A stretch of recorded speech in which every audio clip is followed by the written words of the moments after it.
Hello everyone, I'm the Empath. Welcome to my show. And today we've got some Bible babble. So, last we left off, we had just finished reading Genesis chapter 3. So we'll start into Genesis chapter 4 with Cain and Abel. Then Adam had intercourse with his wife, and she became pregnant. She bore a son and said, "By the Lord's help I have gotten a son." So she named him Cain. Later she gave birth to another son, Abel. Abel became a shepherd, but Cain was a farmer. After some time, Cain brought some of his harvest and gave it as an offering to the Lord. Then Abel brought the first lamb born to one of his sheep, killed it, and gave the best parts of it as an offering. The Lord was pleased with Abel and his offering, but he rejected Cain and his offering. Cain became furious and he scowled in anger. Then the Lord said to Cain, "Why are you angry? Why that scowl on your face? If you had done the right thing, you would be smiling, but because you have done evil, sin is crouching at your door. It wants to rule you, but you must overcome it." Then Cain said to his brother Abel, Let's go out in the fields." When they were out in the fields, Cain turned on his brother and killed him. The Lord asked Abel, "Where is your brother?" The Lord asked Cain, "Where is your brother Abel?" He answered, "I don't know. I am supposed to take care of my brother." Then the Lord said, "Why have you done this terrible thing? Your brother's blood is crying out to me from the ground like a voice calling for revenge. You are placed under a curse and can no longer farm the soil. It has soaked up your brother's blood as if it had opened its mouth to receive it when you killed him. If you try to grow crops, the soil will not produce anything. You will be a homeless wanderer on the earth." Cain said to the Lord, "This punishment is too hard for me to bear. You are driving me off the land and away from your presence. I will be homeless, a wanderer on the earth, and anyone who finds me will kill me." But the Lord answered, "No. If anyone kills you, 7 lives will be taken in revenge." So the Lord put a mark on Cain to warn anyone who met him not to kill him. But Cain went away from the Lord's presence and lived in a land called Wandering, which is east of Eden. The descendants of Cain. Cain and his wife had a son and named him Enoch. Then Cain built a city and named it after his son. Enoch had a son named Irad, who was the father of Mehujael. And Mehujael had a son named Methuselah. Again, there's strange names in here, so my apologies for messing up with those. Had a son named Methuselah, who was the father of Lamech. Lamech had 2 wives, Adah and Zillah. Adah gave birth to Jabal, who was the ancestor of those who raise livestock and live in tents. His brother was Jubal, the ancestor of all musicians who play the harp and the flute. Zillah gave birth to Tubal-Cain, who made all kinds of tools out of bronze and iron. The sister of Tubal-Cain was Naamah. Lamech said to his wives, "Adah and Zillah, listen to me. I have killed a young man because he struck me. If 7 lives are taken to pay for killing Cain, 77 will be taken if anyone kills me." Seth and Enosh. Adam and his wife had another son. She said, "God has given me a son to replace Abel, whom Cain killed." So she named him Seth. Seth had a son, whom he named Enosh. It was then that people began using the Lord's holy name in worship. So basically, Cain was a farmer, Abel was a shepherd. God liked what Abel was giving forth better than what Cain was giving forth, and it seems to indicate that Cain could have been doing a better job. So he was upset because the work he was doing wasn't getting appreciated, and it was because it wasn't quite what it should have been. And so Cain is cursed. He's kind of just living in the wandering on his own, and with his family. Apparently they had wives. Don't know where they came from. And then talking about some of their various descendants. So yeah, that's there are some things in the Bible that they don't give you all clear things about, like where the wives of Cain and Abel came from. It leads one to believe that there were other men and women on earth, either that God created or that when he created the earth, they were just kind of they ended up coming to be. It depends on your interpretation. I tend to try to take a mixture of the science belief, like Big Bang Theory and stuff. Not this TV show, of course, which is awesome. You should check it out. It's hilarious. Anyway, but I try to take a mix of science and religion because, science says one thing, religion says the other. But what if they're the same? Because the view I tend to take with the Bible is that, especially with things in the Old Testament, it's a lot of God trying to explain quantum physics to a 2-year-old. You have to use small words, or you have to make big generalizations. So, God created the world in 7 days. Well, maybe a day to him is like an eon to us. So that's how I choose to view things. If you choose to view things differently, I'm not going to argue with that. I'm sure with some people that I know and hang out with, I'd be willing to go into conversation about that, see how they view things, and maybe go into some slight debate. But really, I'm not here to argue. Really not. So, yeah. Chapter 5. The Descendants of Adam. This is a list of the descendants of Adam. When God created human beings, he made them like himself. He created them male and female, blessed them, and named them mankind. When Adam was 130 years old, he had a son who was like him, and he named him Seth. After that, Adam lived another 800 years. He had other children and died at the age of 930. Apparently, in this time period, people lived for a long time. So, yeah, imagine living for 930 years. That's an interesting thought. When Seth was 105, he had a son, Enosh, and then lived another 807 years.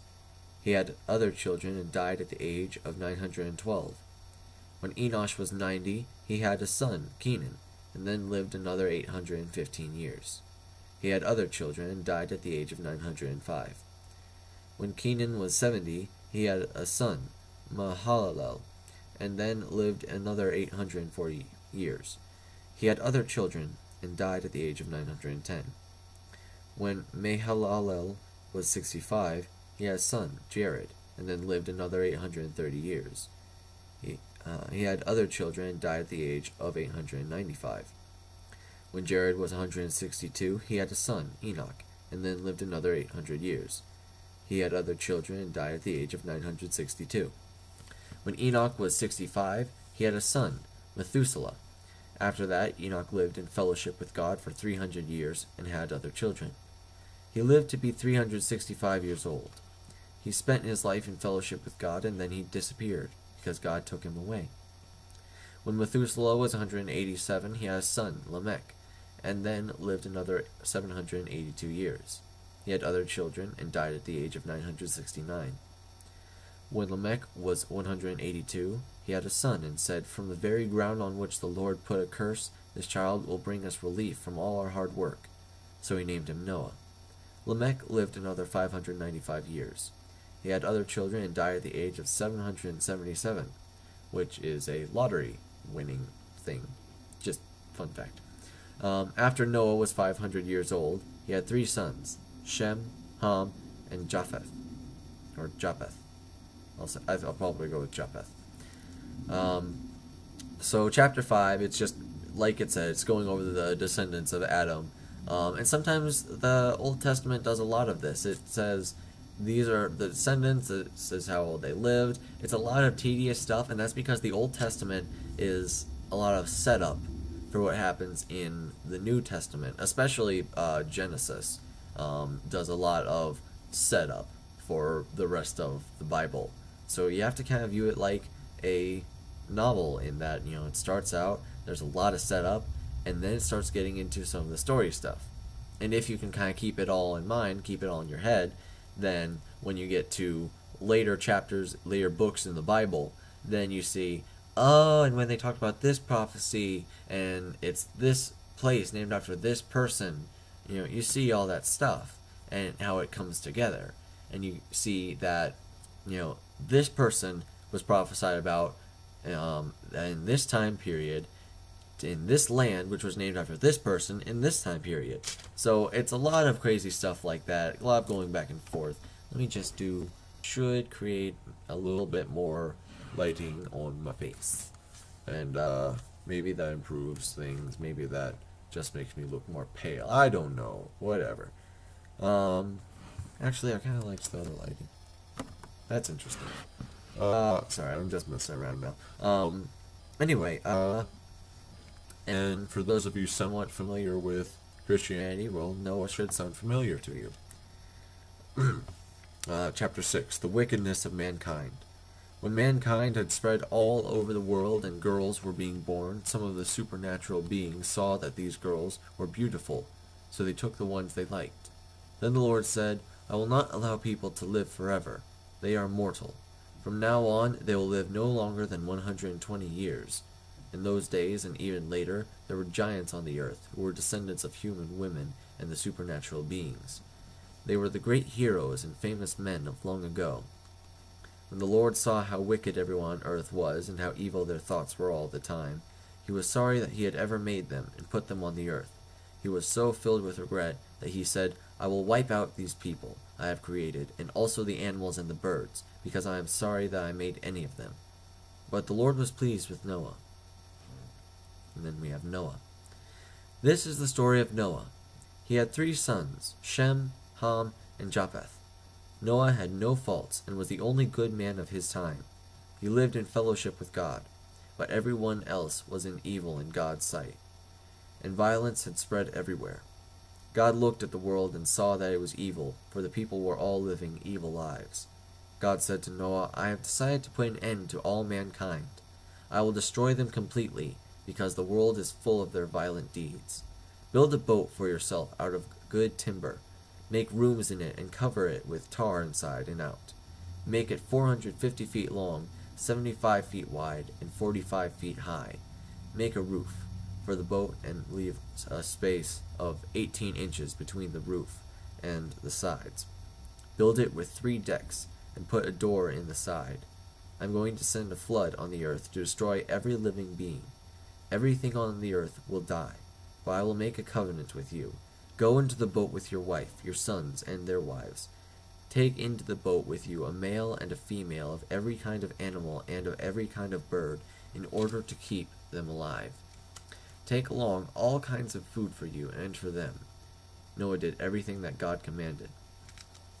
So, basically everyone kind of fell into wickedness and evil and sin, and it's not like today where there are people who they do this mess up or they make this mistake. No, they were just, according to the Bible, they were bad all of the time.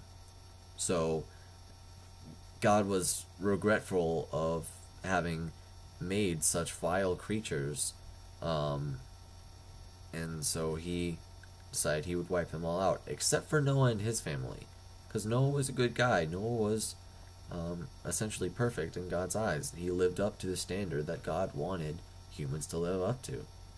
So, and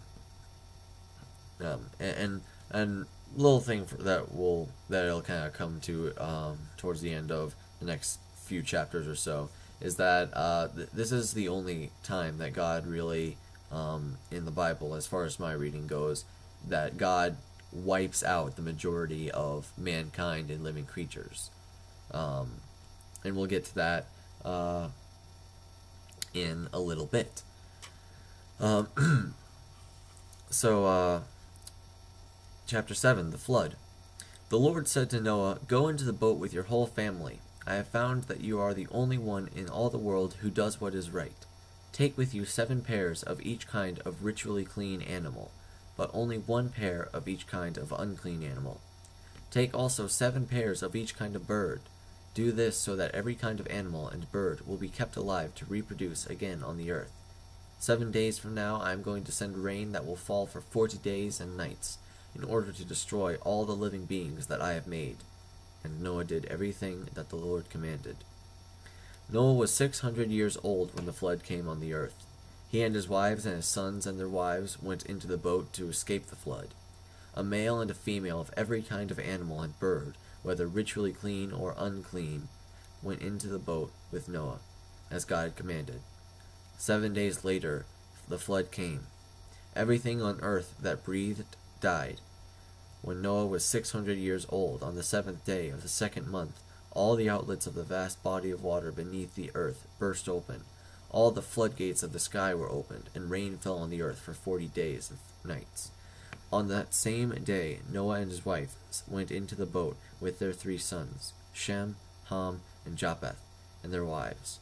With them went every kind of animal, domestic and wild, large and small, and every kind of bird. A male and a female of each kind of living being went into the boat with Noah, as God had commanded. Then the Lord shut the door behind Noah. The flood continued for 40 days, and the water became deep enough for the boat to float. The water became deeper, and the boat drifted on the surface. It became so deep that it covered the highest mountains. It went on rising until it was 25 feet above the tops of the mountains. Every living being on the earth died, every bird, every animal, and every person. Everything on earth that breathed died. The Lord destroyed all living beings on the earth, human beings, animals, and birds. The only ones left were Noah and those who were with him in the boat. The water did not start going down for 150 days. So yeah, they lived in the boat for quite a while. And yeah, chapter 7 is just talk about how the flood came. And Noah did exactly as God said, as he had always done, and it saved him, while the rest of the world was left to suffering and death. This is one of the more morbid chapters, at least of things that God has done in the Bible, to my experience. Most of the other chapters, any of the morbid stuff that comes up, is done by people, not so much God. Anyway, we'll get through one more chapter. Chapter 8, the end of the flood. God had not forgotten Noah and all the animals with him in the boat. He caused a wind to blow, and the water started going down. The outlets of the water beneath the earth and the floodgates of the sky were closed. The rain stopped. The water gradually went down for 150 days. On the 17th day of the 7th month, the boat came to rest on a mountain in the Ararat range. The water kept going down, and on the 1st day of the 10th month, the tops of the mountains appeared. After 40 days, Noah opened a window and sent out a raven. It did not come back, but kept flying around until the water was completely gone. Meanwhile, Noah sent out a dove to see if the water had gone down. But since the water still covered all the land, the dove did not find a place to light. It flew back to the boat, and Noah reached out and took it in. He waited another 7 days and sent out the dove again. It returned to him in the evening with a fresh olive leaf in its beak, so Noah knew that the water had gone down. Then he waited another 7 days and sent out the dove once more, and this time it did not come back. When Noah was 601 years old, on the 1st day of the 1st month, the water was gone. Noah removed the covering of the boat, looked around, and saw that the ground was getting dry. By the 27th day of the 2nd month, the earth was completely dry. God said to Noah, "Go out of the boat with your wife, your sons, and their wives. Take all the birds and animals out with you, so that they may reproduce and spread over all the earth." So Noah went out of the boat with his wife, his sons, and their wives. All the animals and birds went out of the boat in groups of their own kind. Noah offers a sacrifice. Noah built an altar to the Lord. He took one of each kind of ritually clean animal and bird, and burned them whole as a sacrifice on the altar. The odor of the sacrifice pleased the Lord, and he said to himself, "Never again will I put the earth under a curse because of what man does. I know that from the time he is young his thoughts are evil. Never again will I destroy all living beings as I have done this time. As long as the world exists, there will be a time for planting and a time for harvest. There will always be cold and heat, summer and winter, day and night." So yeah, chapter 8, the flood has, the flood's ending, the water's going down, and God makes a covenant, basically, that he will, he swears that he will never do something like this again. And God doesn't lie. God keeps his promises. So That's why things like was it 2012 is the movie, that's the movie called, why that wouldn't happen. God wouldn't send another flood to destroy the earth. So that's kind of the problem with that, and that's why I was able to laugh at it when I watched it on New Year's. It was anyway. But yeah, that's so. Yeah, basically everything we covered was that Cain killed his brother Abel, and that's where some of his descendants and some of the things relating to him came from. Then there's Seth and various descendants of Adam, and then with Noah and the ark. And there's still more on Noah, but that's where we're stopping to get today at Genesis chapter 8. And we'll pick up again next time. So thanks for watching. Like and favorite if you enjoyed, and subscribe to become a VIP today. And I'll see you all next time. Have a great day.